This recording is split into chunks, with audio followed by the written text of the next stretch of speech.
Welcome to the 2019 Cooperative Agreement Guide webinar. Thank you for joining us today. My name is Stephanie Kozar, and I'm the Grants and Agreements Team Supervisor. When questions arise, please contact the Cooperative Agreement Administrative Officer, also known as the CAAO, and the Grant Specialist for your district. Please keep in mind this is the current Cooperative Agreement Team breakdown. This breakdown can change, and if we do determine we need to make changes, we will let the program managers, also known as the PMs, and the CAAOs know. This is the fiscal year 19 timeline for paperwork submission. For states who cannot participate in the pre-award process, the award package, which consists of the work and financial plan and your negotiated indirect cost rate agreement, is due March 15th. Pre-award letters are due for states who can participate in this process on March 15th, with the award package due May 10th. We will only be honoring one pre-award for the first 90 days or first quarter. These pre-awards will not be extended, so your award must be finalized prior to the expiration date of the pre-award, which is July 1st. What's new? Like last year, our guide is accessible on the web with the working hyperlinks throughout the document. There have already been some minor adjustments made to the guide. They will be reflected in the next release with the ADT guidance. However, the updated workbook reflecting these adjustments is already accessible via the link in the current version of the guide. The biggest change this year is the development of new work and financial plan templates, which we are calling the workbook. At first glance, these new templates may be overwhelming. However, we feel these documents will be much more user-friendly than templates used in the past, and we anticipate streamlined agreement negotiations and reporting. Lourdes will be walking us through these new templates further into this presentation. Please submit your award package at your prior year funding level. If you'd like to be considered for additional funding, you will need to submit a second award package for the additional funds you are requesting. If your state can participate in the pre-award process, both packages are due by May 10th. If you are a state that cannot participate in the pre-award process, please submit your award packages by March 15th. Finally, we want to reiterate our commitment to providing you with the best support possible. Next, we will cover pre-award information. Hi, I'm Tanya Habey, the Grant Specialist for District 3. I'm going to cover pre-award information, applicant eligibility requirements, EasyFed grants user roles, and pre-award costs. First, here's a listing of eligible applicant requirements: DUNS number and SAM registration for your organization, and USDA Level 2 e-authentication for individuals needing access to our online grants management system, EasyFed Grants.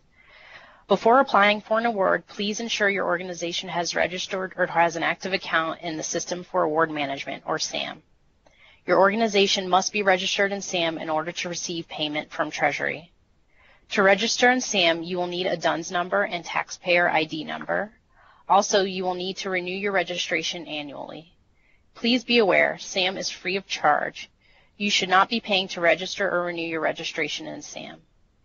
In order to apply and manage your agreement, certain individuals in your organization will need access to EasyFed grants. This requires obtaining and maintaining a USDA Level 2 e-authentication.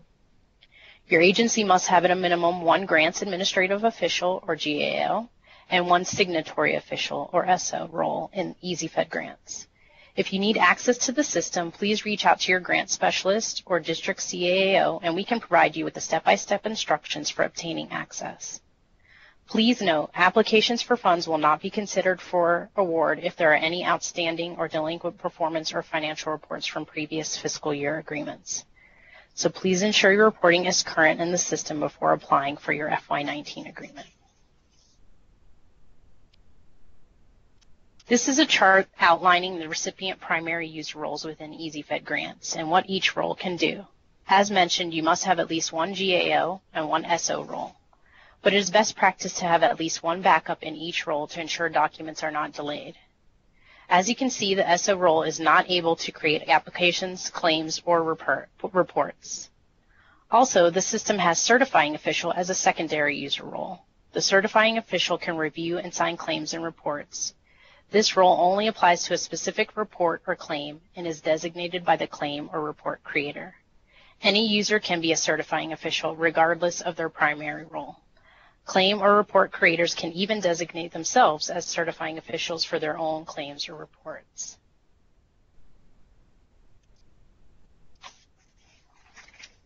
This slide is going to go over pre-award costs. Pre-award costs are costs incurred prior to the date the agreement is fully executed. Recipients must submit a letter to the APHIS signatory official through their area veterinarian in charge to obtain approval to incur costs. A link to the pre-award letter template can be found on page 5 of the guide. This letter includes length of time up to 90 days for which these costs can be requested, a justification explaining programmatic need to begin incurring costs, and an estimate of costs to be incurred during the pre-award period. Reimbursement of pre-award costs is contingent upon a fully executed agreement. This includes the signed award phase sheet that is issued by EasyFed Grants when an agreement becomes active. This means we cannot process claims until your agreement is finalized within EasyFed Grants. Risk assumption is on the recipient should funding not be available or if the pre-award letter expires. Note, verbal approval to enter into an agreement or incur costs is not valid and cannot be honored. As Stephanie mentioned in the timeline, the deadline to submit your pre-award letter is March 15th. Next, we will discuss cost guidance.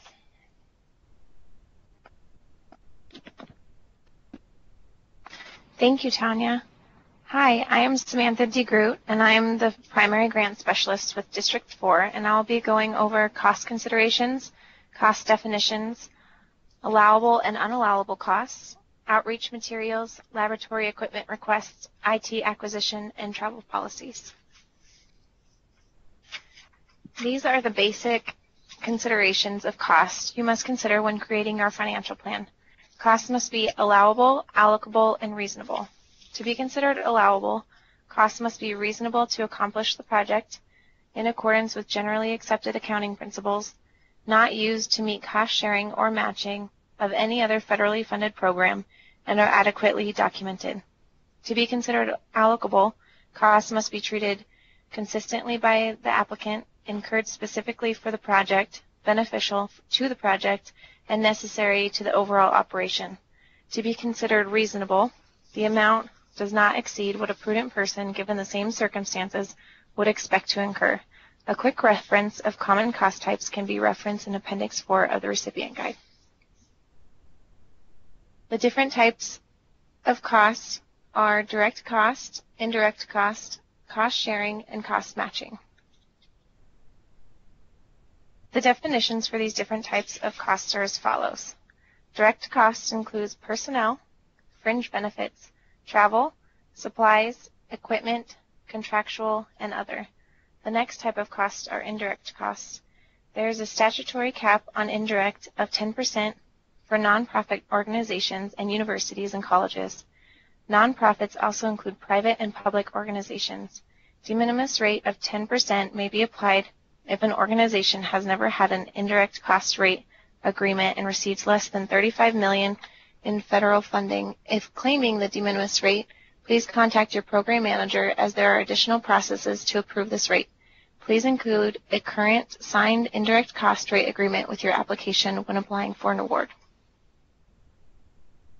Cost sharing refers to the portion of the federally assisted project not borne by the federal government, i.e. a recipient's participation in the total cost of the project. For example, if the recipient cost sharing is 33.25%, then the federal share is 66.75% of the recipient's total project cost. Cost matching refers to the portion of the federally assisted project not borne by the federal government, and it directly compares federal and non-federal participation dollar for dollar. For example, a 50% match of federal funds means that a recipient must provide 50 cents for every federal dollar. A 100% match means one recipient dollar or dollar value for every federal dollar. If the recipient is not meeting its cost share ratio or cost match requirement as stipulated in the agreement, action can be taken to 1. Reduce the next award, 2. Reduce APHIS's share proportionately, or 3. Allow the reduced cost share when it is in the best interest of the federal government. Once the agreement has expired, adjustments to a cost share cannot be approved. This slide helps determine allowable and unallowable costs. To find an explanation of allowable costs, you can use the following for your resources: the 2 CFR Part 200, Authorizing Legislation, or Agency Guidance. Examples of unallowable costs are compensation and travel of federal employees, land acquisition, promotional outreach and giveaway items such as calendars, pens, squishy balls, etc., vehicle purchases, symposium, conference, meeting, workshop honoraria, research, construction and/or major rehabilitation of buildings, bonuses or commissions, fundraising, international travel for umbrella agreements only. Also, please use the program-specific guidance in the recipient guide to determine if there are any additional restrictions to costs. When using agreement funds for outreach materials, whenever possible, please use existing outreach materials. If new material is developed, it will need to be submitted for additional levels of approval. You will be notified by the program manager of the final decision. Please allow a minimum of 2 weeks for review of material, such as pamphlets, flyers, posters, etc., prior to printing.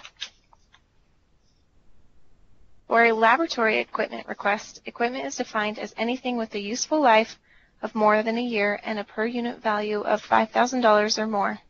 The equipment request form should be used for any laboratory equipment purchases. In the past, this form was only required for avian, but is now required for all programs.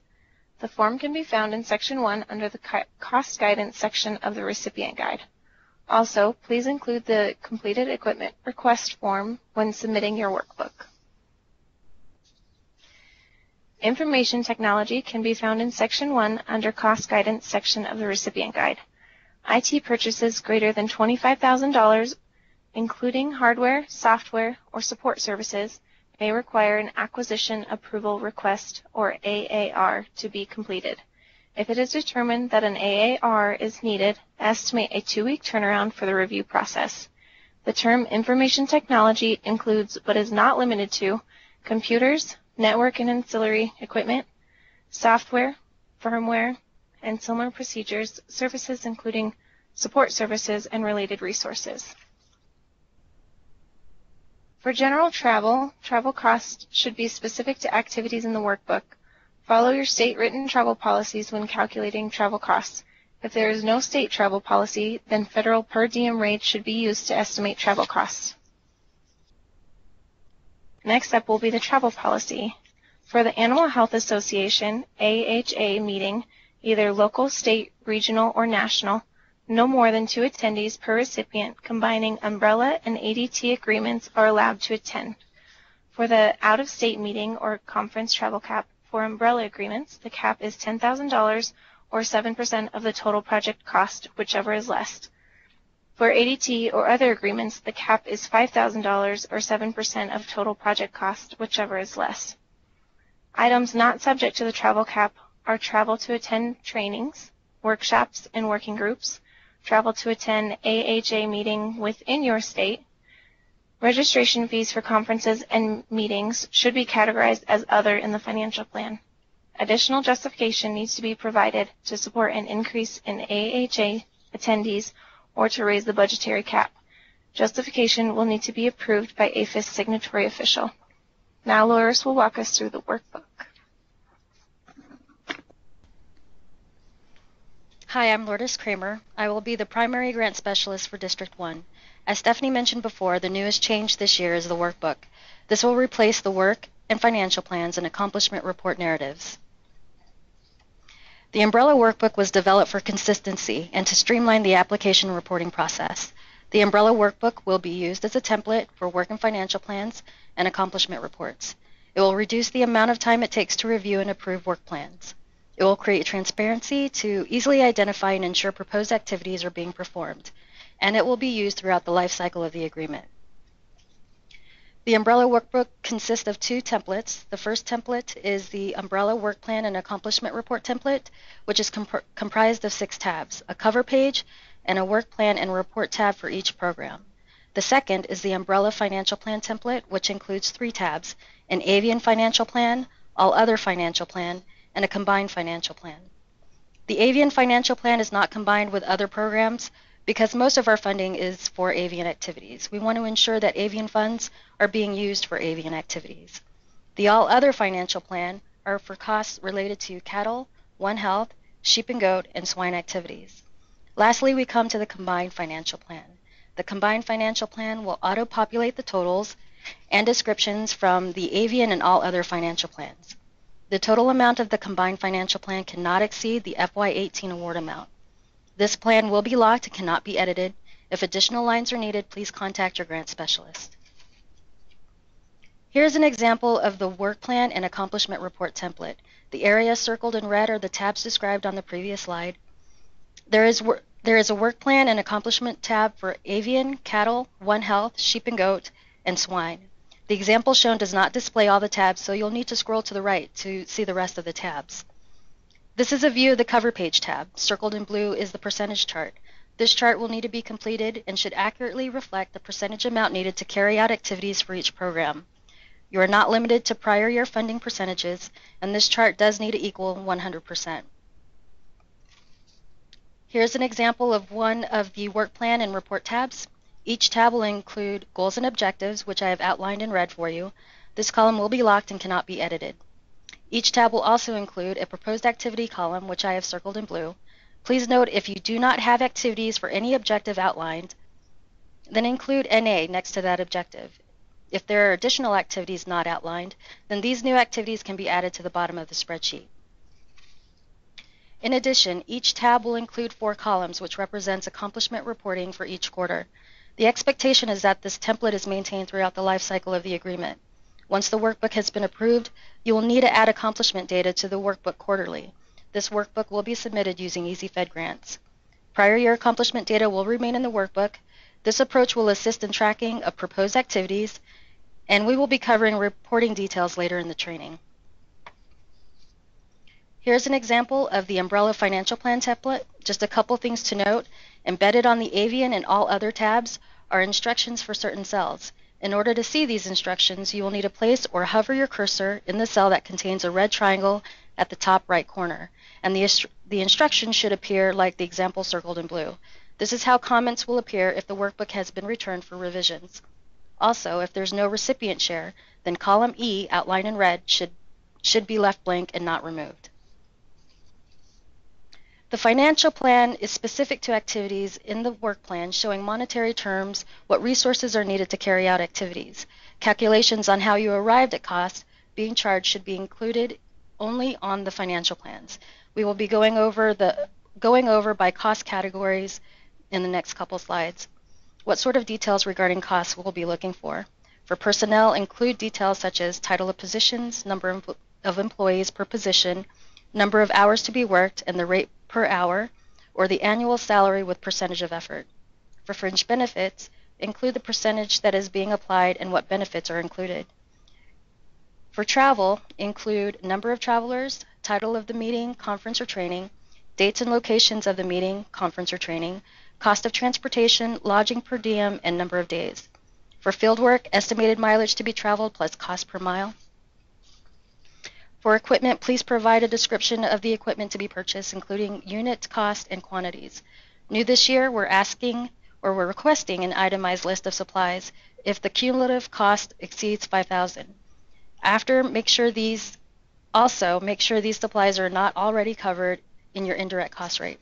For contractual, include cost per test for lab contracts, leases on equipment, professionals providing temporary or intermittent services, and space rental. For other, list direct costs not itemized elsewhere, such as testing conducted in-house to include cost per test, maintenance costs of vehicles, car washes due to biosecurity, printing, postage, and registration fees.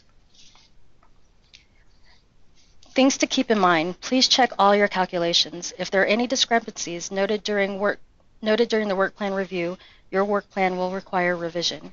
If you have indirect costs, then please submit a current copy of your negotiated indirect cost rate agreement with your workbook. Recipient cost share or cost match is not required except for 40% match for brucellosis eradication activities. However, if you incorporate cost match or cost share and it is approved as part of your workbook, then it will be incorporated into your agreement.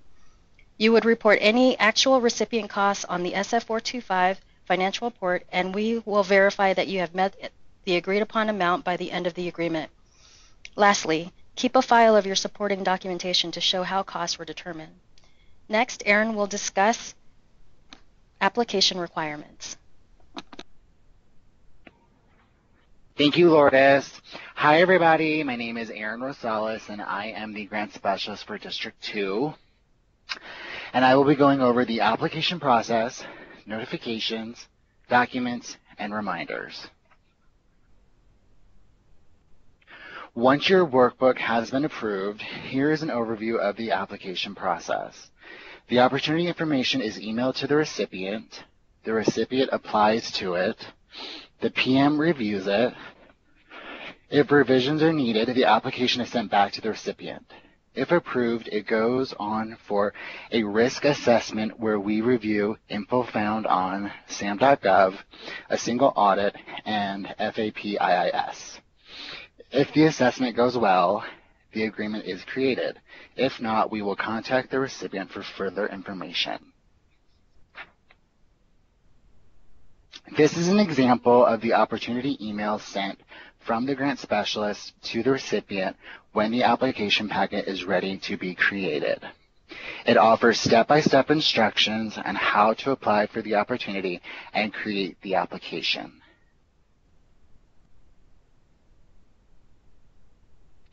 For application documents, the SF-424 and the SF-424A will be completed in the system. And please note, the SF-424A must match the approved financial plan.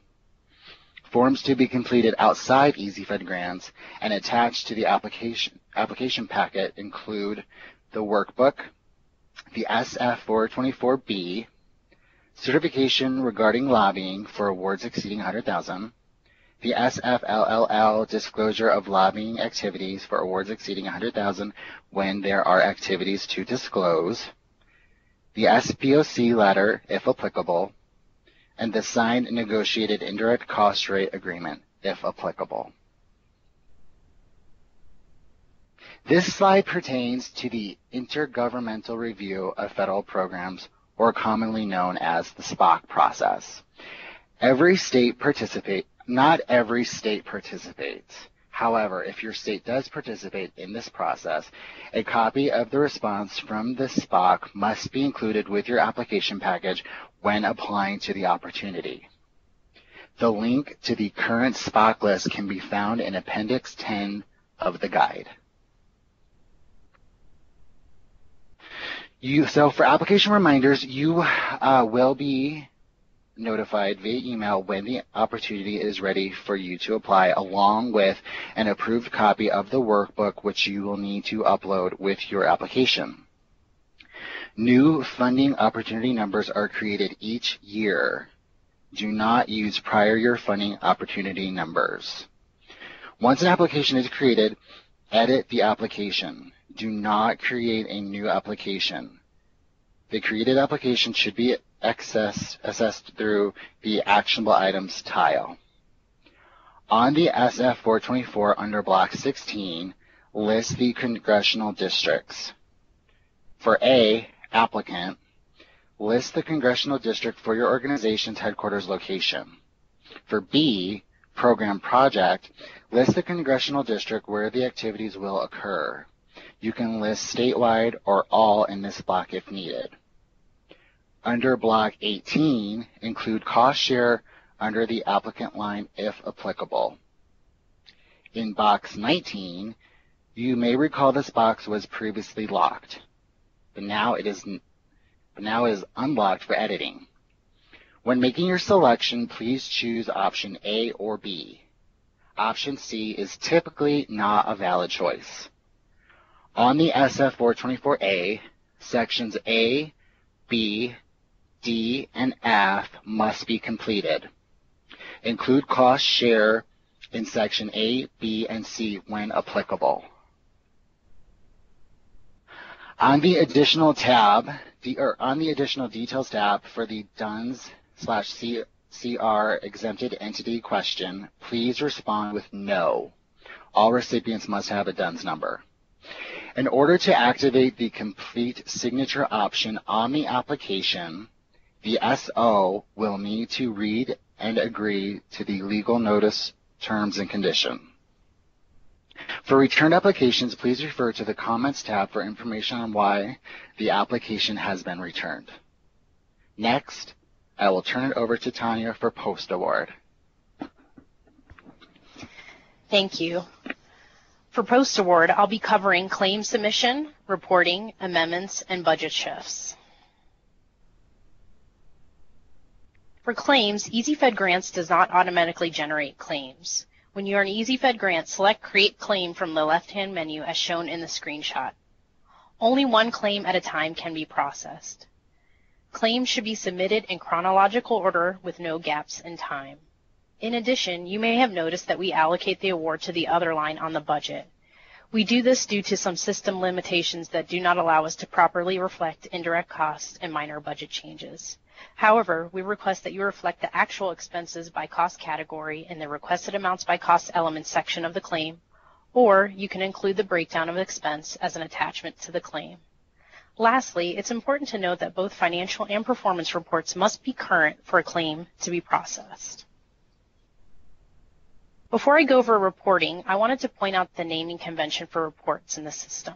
This chart illustrates the EFG naming convention for reports, which are named according to calendar year quarter. This is because EasyFed Grants is an enterprise system that is being used by many different agencies and cannot be tailored to reflect our agreement cycle. Once the agreement is fully signed, your award phase sheet will outline what the agreement quarters are and when required reports are due. Even though EasyFed Grants names reports with calendar year quarters, we will continue to sequentially refer to quarters based on when your agreement starts. If an award is operating under an extension, during the extension period, reporting will continue with the same frequency as provided in the original funding period. So if the reports were due quarterly, they will continue to be required quarterly. Performance and financial reports are required to be submitted in EasyFed Grants in accordance with the frequency outlined in the award phase sheet. The report templates become available for submission in EasyFed Grants on the last day of each quarter. Reports are due 30 days after the end of the calendar quarter, except for the final report, which is due no later than 90 days following the expiration or termination of the award. If additional time is needed to submit a report, then please submit written requests for extensions to the ABSC or program manager before the report deadline. Claims cannot be processed in EasyFed Grants until all required reports have been submitted. For locating your report in EasyFed Grants, this shows a partial view of what you will see when you log into EasyFed Grants. In order to complete your reports, you must access them through the Actionable Items tile on your home screen, as shown circled in red here. When the reports generate, they are available in the Actionable Items tile for the GAO and Recipient Administrative Contact. If you need more administrative contacts than is allowed on the application, please contact us. Additional individuals can be added to the agreement when it is drafted for signature. The performance report template is identified with a PE in the name, and the financial template is identified with an FI in its name. Please keep in mind that once an individual opens a report, it is no longer available to others. Also, there is a known glitch where the Actionable Items tile may show 0 items, but when you click on the tile, items do appear for your action.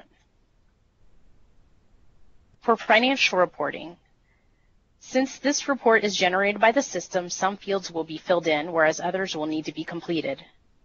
This is a cumulative report, so please ensure amounts shown in the form reflect cumulative amounts, including the information for indirect costs. If you do have indirect costs to report, Block 11 must be completed. If a new rate has been negotiated, attach a copy of the newly signed indirect cost rate agreement to the report in order to support the change in rate. If you have cost share or match that has been approved as part of your agreement, reflect your share of expenditures in the recipient share section of the form. On the final financial report, an amount should not be listed under Section 10, line F, Federal Share of Unliquidated Obligations. If there is an amount listed on this line, it usually means we have advanced funds to you that have remained unspent by the close of the agreement and will require repayment to us. If there is an unobligated balance of federal share listed under Section 10, line H, this amount will be deobligated in the closeout process.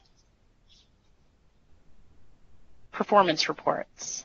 As Lourdes mentioned earlier, the workbook replaces the old narrative accomplishment report. You will use the workbook to update your accomplishments each quarter to correspond to the proposed activities. When completing the performance report in EasyFed grants, we request that you attach the workbook accomplishments and any additional required reports to the EasyFed grants generated performance report instead of using Block 10 performance narrative. When attaching the report, please indicate See Attached in Blocks 10 of the generated form. Please double check that the correct attachment is included. Once the report has been submitted, it can be returned by the program manager. However, if it is accepted by the program manager, it cannot be edited, and any corrected reports would need to be submitted via email. Some of the programs require additional reporting. These reports can be found in Appendix 11 of the guide. Please note specifically for avian reporting, only use the Excel spreadsheet provided in Appendix 11 to report avian testing. This is not a cumulative report, so please only report data for the current quarter submitted. For property and equipment reporting, recipients are required to maintain an inventory and conduct a physical inventory every 2 years for property and equipment purchased with agreement funds. This includes items purchased under prior year agreements. Currently, there is no OMB approved inventory report for use. Please use the inventory log spreadsheet provided in the guide until an official inventory report is posted to the OMB website. To wrap up reporting, there are some additional things to keep in mind or reminders about what was previously discussed. Reassigning reports. Individuals with the GAA role or listed as recipient administrative officers on the agreement will receive the generated reports and their actionable items. The first person who opens the report becomes the only individual with access to the report. If they are the GAO, they can reassign the report to another individual using the Reassign button at the top right of the report. However, reassignments can only be done once. Requests for extensions to submit reports. Any request for an extension of time to submit reports must be justified and made in writing to the program manager before expiration of the initial 30 or 90-day period allowed for submitting reports. Extensions of reports are subject to program manager approval and, if allowed, would be approved in writing. Please note, even if the extension is allowed, we are not able to adjust the due date in EasyFed grants. Therefore, any pending claims will be delayed until all required reports have been submitted. For your FY19 applications, no applications will be considered for an award if there are any outstanding performance or financial reports from the previous fiscal year agreement. And lastly, there's some system quirks to consider. If the agreement becomes active after the first quarter report should have generated, the due date listed on the generator report will be inaccurate. Refer to your award phase sheet for the correct due dates. You cannot make edits to search reports. Reports are only editable through the Actionable Items tile. Use Internet Explorer when accessing EasyFed grants, as this is the preferred browser. And as I mentioned before, the Actionable Items tile may show 0 items when there are in fact items to act on. Next, I'll be going through the different types of things that trigger an amendment on your agreement. Amendment are changes requiring prior approval. They are as follows. Changes in scope, even if there is not an associated budget change.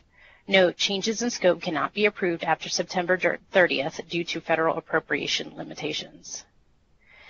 Another type of amendment is a no-cost extension request. For extensions of time, written justification, including why approved goals and objectives were not met during the original performance period, must be received at least 10 days prior to the expiration of the award.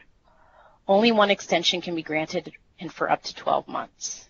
An extension will not be approved solely to liquidate unobligated funds. Another type of change is an increase or decrease to the award amount and/or cost share. Changes or disengagement of more than 3 months or 25% in key personnel. Inclusion of costs that require prior written approval in accordance with 2 CFR Part 200, 407. Transfer of funds budgeted for participant costs as defined in 2 CFR Part 200.75. Subawarding, transferring, or contracting out any work, not including acquisition of supplies, materials, equipment, or general support services. And lastly, budget shifts, which I'm going to go into some more details in the next few slides. The most common requests that we see are budget shift requests. These requests should be submitted in writing to the program manager via email and should address the following 5 questions. 1, what is the amount of the shift? 2, Justification, why is the shift occurring? 3, what direct cost category is funding being shifted from and to, for example, from personnel to travel? Number 4, will the original objectives still be met? 5, will this shift impact scope? As a reminder, changes must be made prior to 9:30 for scope changes. If the agreement is over the simplified acquisition threshold of $250,000 and there is a cumulative shift of more than 10% amongst direct cost categories, then you will need to submit a revised financial plan and SF424A with the budget shift requests. Please note that this threshold has increased compared to last year from $150,000 to $250,000. Even if shifts do not meet these conditions, we request that any shifts in your budget are communicated with the program manager so that we can determine if scope is being impacted, whether changes are allowable and reasonable, and to track cumulative changes. In addition, all requested shifts must be received by APHIS no later than 30 days prior to the expiration of the award.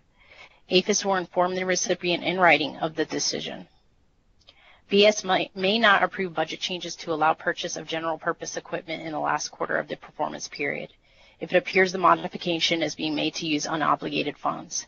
Examples of general purpose equipment would be office equipment, GPS, cameras, and computers. And lastly, this illustrates the workflow for an amendment in EasyFed grants. Please note, not all amendments require all of these steps to become active, and some steps may occur outside EasyFed grants to initiate the amendment. For example, no cost extensions or budget shift requests, as discussed in the previous slides. Next, Erin will present the closeout process. Thank you, Tanya. Yes, I will be covering the closeout process and going over the eligibility requirements, notifications, and retention. A closeout can only be created when the agreement is in an active status and has reached its end date or has been terminated. A closeout cannot be created for agreements with the following status: an amendment in progress, which means the agreement is being modified; reports not complete; a claim in process, which is defined by statuses other than paid, invalid, and canceled; third-party active audit / pending litigation; an end date not reached. The system will send automatic reminders to the recipient 60 days and 30 days prior to the expiration date of the award. As you can see here, this is an example of the email sent from EasyFed Grants when an agreement is ending. Your organization has 90 days after the agreement expires to submit all final reports and the final claim. If there is an unobligated balance of federal funds listed in line 10H of the final financial report, the process to deobligate these funds will be initiated. Retention is required for purposes of federal examination and audit, and in accordance with the requirements set forth in the 2 CFR Part 200.333, once the agreement is closed, all records pertaining to the agreement should be retained for at least 3 years from the date of submission of the final report. When an agreement is under an audit or compliance review, records must be retained for 3 years after all issues are resolved. Next, I will hand it over to Stephanie for resources.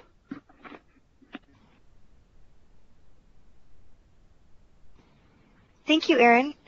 There are a number of useful resources available to you. Here are some links to a few of them. The first link is to the fiscal year 2019 guidance. The second link is to the Code of Federal Regulations. Finally, the last link will take you to the General APHIS Terms and Conditions. These are the standard articles you agree to when signing an award face sheet in EasyFed Grants. There is a training portal on the EasyFed Grants landing page that contains a number of job aids and helpful tips.